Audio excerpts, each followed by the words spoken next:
বল ভুল হয়ে গেছে আমার, আমি ওটা ভেঙে ফেলেছি না। তারপর আবার উঠো। হ্যাঁ নাও।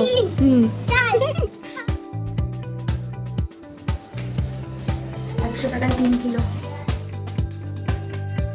বাবু এখানে দেখো, এখানে লিপস্টিকটা এখানে রাখা ছিল। নমস্কার, গুড মর্নিং বন্ধুরা, তোমরা সবাই কেমন আছো? আশা করছি অনেক ভালো আছো, আর আমিও বেশ আছি। তো দেখো আজকে ভিডিওটা আমি সকাল থেকে শুরু করছি, তোমরা দেখতে থাকো, আশা করছি ভালো লাগবে। আর সকালে করেছিলাম পাস্তা, তো ওর বাবা খাওয়া দাওয়া করে গেছে, আর আমিও ওটা নিয়ে বসে পড়েছি খেতে। আর কি ভাবছো, ওকে কি আমি ফোন দিয়েছি সকাল সকালে? কিন্তু না, ওর সব কিছু হয়ে গেছে, খাওয়া দাওয়া ওর হয়ে গেছে, ব্রাশ করা সব কিছু। তো তাই একটু ফোন দেখছি, আমি খাচ্ছিলাম। আর আমারও পুজো হয়ে গেছে, খাওয়া দাওয়া তো করে নিয়েছি। আর দেখো এসে রান্না বসিয়ে দিয়েছি, এখানে করছি কাঁচকলা দিয়ে আলু দিয়ে, আর এই যে বড়ি ভেজে রেখেছি, বড়ি দিয়ে একটা তরকারি করছি, আর ভাতও বসিয়ে নিয়েছি। খেয়ে দেয় না একটু মানে যে বসবো পরে রান্নাটা করব, তার কোনো উপায় নেই, সঙ্গে সঙ্গেই আসতে হয়, কারণ কি 11:30 12টার মধ্যেতেই ওর বাবার খাবার এসে নিয়ে যায়, সেই জন্যে। আর এখানে করছি দেখো ঝিঙ্গে পোস্ত। তো বাবুর তো আলাদা করে তুলে রাখি, তোমরা তো জানোই যারা যারা আমার ভিডিও দেখে গেছে। বড়িগুলো দিয়ে সমড়ে দেবো খালি, পেঁয়াজ ফোড়ন দিয়ে। আর ভাতটা এক্ষুনি বসালাম। তো চলো রান্নাটা তাড়াতাড়ি করে নিই, তারপর তোমাদের সাথে কথা হচ্ছে। তো দেখো আমি নিচে এসেছিলাম একটু, আর এই যে আলু, নিচে আলুর গাড়ি এসেছিলো, তো আলু নিয়ে চলে এলাম। তো চলো ঘরে যাই, তারপর কথা হচ্ছে তোমাদের সাথে। 100 টাকায় 3 কিলো। ওকে কিন্তু আমি রেখে গেছিলাম নিচেতে, ফোন দেখছি। এই যে কি করছিস? ফোনটা এবার বন্ধ করে দাও, অনেকক্ষণ হয়ে গেছে ফোন দেখা। বন্ধ করে দাও, ওটা মামার ফোন তো, মামা বকবে, বন্ধ করে দাও। ফোন চাইলেই ওরকম ছুটে গিয়ে ওই কনটাতে গিয়েই বসবে, ফোন দেবে না। তো নেটটা অফ করে দেবো ফোন থেকে, তাই ও আর দেখতে পাবে না। গেছিলাম, খুব গরম লাগছে, একটু পাখাতে বসি। আর বিছানাটা দেখো আমি কিন্তু গুছিয়ে রেখেছিলাম, বালিশগুলো ও আবার পেতে রেখেছে এরকমভাবে। কি অবস্থা, কি অবস্থা? তোমার খবর কি? ফোনটা পড়ে যাবে, ওরকম করে রাখতে নেই। শুরু করবে, জানালাতে এরকম উঠতে হয়, পড়ে যাবি। আজকে জানো তো মনে হচ্ছে যেন বেশি একটু দুষ্টামি করছে, তো সেই জন্য একটা ক্ষতিও করে ফেললো। থাক না বাবু, ভিজা তো, শুকনা হয়নি তো। ওর এবার দৌড়ঝাঁপ শুরু, এটা টানবে ওটা টানবে, এই জিনিস ফেলবে ওই জিনিস ফেলবে, শুরু হয়ে গেল।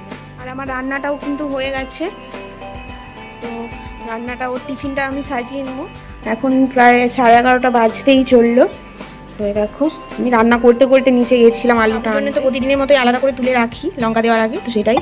তো চলো ওর টিফিনটা সাজিয়ে নিই। দেখো এখানে লিপস্টিকটা এখানে রাখা ছিল, মানে এটা তেমন ব্যবহার করি না আর কি, কোথাও এখানে ওখানে গেলে টুকটাক আর কি হালকা করে নিই, তো এখানেই ছিল।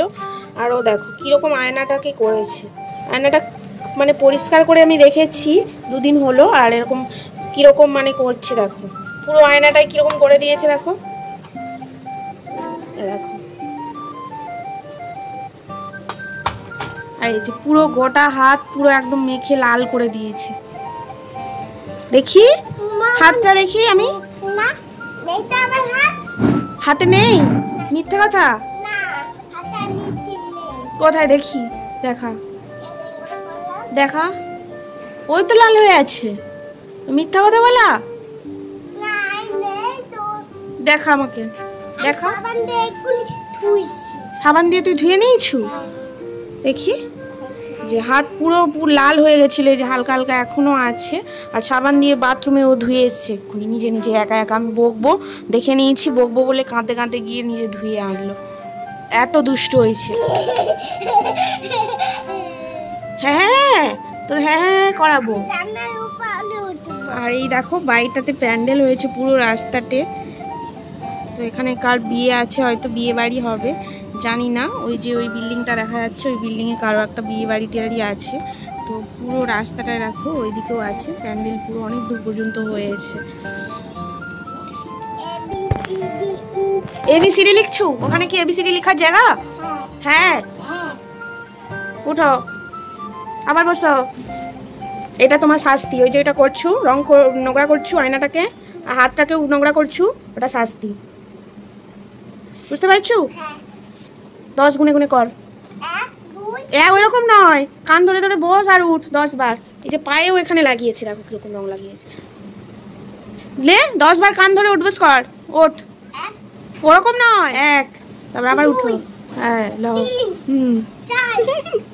দেখো এক্ষুনির মধ্যে হয়ে গেল, তোর এক্ষুনির মধ্যে 10 হয়ে গেল। হ্যাঁ মিথ্যা কথা। বাবার এখনো খাবার আনতে আসেনি, আজকে কেন জানি না দেরি হচ্ছে। তো ফোন করেছিলাম, বললো আজকে দেরি হচ্ছে, আনতে আসবে। তো চলো ওকে স্নানটা করিয়ে নিই। ওকে তো স্নান করিয়ে আমি গেছিলাম একটু নিচে, ওর বাবার খাবার আজকে দেরি করে আনতে এসেছিলো, তো দিতে গেছিলাম। আর এসে দেখছি দেখো ঠাকুরটাকে কিরকম ভেঙে ফেলেছে, মানে বল খেলছিল আর বল ছোড়াছুড়ি করছিল, আর বলটা ঠাকুরে লেগে না নিচে পড়ে গেছে, আর দুটা ঠাকুরই দেখো ভেঙে গিয়েছে। দেখে তো আমার মনটা প্রচন্ড খারাপ হয়ে গেল, কারণ ঠাকুরগুলোকে পুজো করতাম, তো দেখে খুব একটা মানে লাগেনি, যেহেতু আবার এখনো বাড়ি যাব এই সময়ই এরকম হলো। তো এই ঠাকুরগুলোতে তো আর পুজো করা যাবে না, যেহেতু খুঁত হয়ে গেছে। তো আর ও না জেনে কিন্তু করেছে। কেন আবার মামার নামে দিয়ে দিচ্ছ তুমি? ক্ষমা চাও, ঠাকুরের কাছে ক্ষমা চাও, বলে আমার ভুল হয়ে গেছে, কানে ধরে ক্ষমা চাও। এদিকে আসো, বলে আমার ভুল হয়ে গেছে, ক্ষমা চাও। বলো বলো আমি একটা ভুল করে ফেলেছি, এখানে দাঁড়িয়ে দাঁড়িয়ে বলো, বলো আমাকে ক্ষমা করে দাও ঠাকুর, বলো ভালো করে দাঁড়িয়ে ওখানে, বলো বলো আমার ভুল হয়ে গেছে, আমাকে ক্ষমা করে দাও ঠাকুর, বলো নমো করো, হাত জোড়ো করে বলো ভুল হয়ে গেছে, আমি ওটা ভেঙে ফেলেছি, তো ক্ষমা করে দাও, হাত জোড়ো করে প্রণাম করে নাও। তো ওটা এরকম ভাবে ভেঙে ফেলেছে, আমি তো খাবার দিতে চলে গেছিলাম, আর এসে দেখছি এরকম বল খেলছিল, তো বল দিয়ে ভেঙে ফেলেছে। তো যাই হোক মনটা একটু খারাপ হয়ে গেল, ঠাকুরটাকে পুজো করতাম সুন্দর একদম, তো আজকে ফুল ছিল না, তাই ভালো করে পুজোটা হয়নি। আর শিব ঠাকুরটা অনেকটা পুরনো হয়ে গেছিলো, তো পুজো করি তো তাই কিছু করতে পারছিলাম না, এখন তো পুরো ভেঙে ফেলেছে, ওটা তো আর পুজো করা যাবে না, বাদ দিতে হবে। তো দেখি নতুন ঠাকুর কিনে নিয়ে আসবো। তো আজকে ভিডিওটা আমি এখানে শেষ করছি, আর ভালো লাগলে তোমাদের যদি একটু কোথাও ভালো লেগে থাকে তাহলে চ্যানেলটি সাবস্ক্রাইব করে দিও। আমাদের মা ছেলের যদি ভিডিও তোমরা দেখতে চাও তাহলে অল নোটিফিকেশান অন করে দিও। আসছি আবার অন্য কোনো ভিডিওতে, দেখা হচ্ছে, ততক্ষণ তোমরা সুস্থ থেকো, ভালো থেকো, সাবধানে থাকো।